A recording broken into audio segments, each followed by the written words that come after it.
क्या अपोजिशन में इतनी सख्त है कि हुकूमत के लिए वो इश्यूज़ जो लोगों को परेशान कर रहे हैं, महंगाई है, बेरोज़गारी है, उसके लिए आवाज़ उठाए और उसके लिए कोई रास्ता दे सके? पाकिस्तान के लिए सिक्योरिटी चैलेंज है, सरहद पार से अफ़गानिस्तान वाली साइड से एक ऐसी सूरत हाल है जिसका शायद तारीखी तौर पर देखें तो इससे बुरे हालात हमने देखे नहीं है कि एक के बाद एक सूबा तालिबान के कब्ज़े में जा रहा है और वो दिन दूर नहीं है। आज वेस्टर्न मीडिया लिख रहा है कि काबुल फ़ॉल हो जाएगा।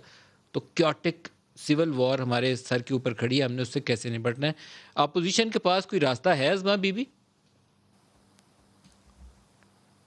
देखिए ऑपोजिशन तो जो है वो सिर्फ हुकूमत उसको रास्ता दिखा सकती है जिस हुकूमत के अंदर देखने की सलाहियत हो।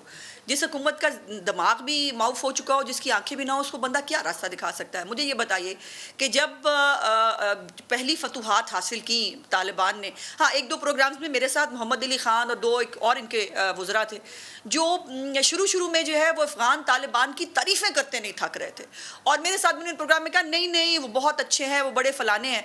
और जब उनकी फतूहात का सिलसिला शुरू हुआ तब आपको पता है कि पेशावर और कोयटा में उनके हक में जो है वो मुजाहरे किए गए, उनके हक में जो है वो जुलूस निकाले गए। कहाँ है मेरी रियासत?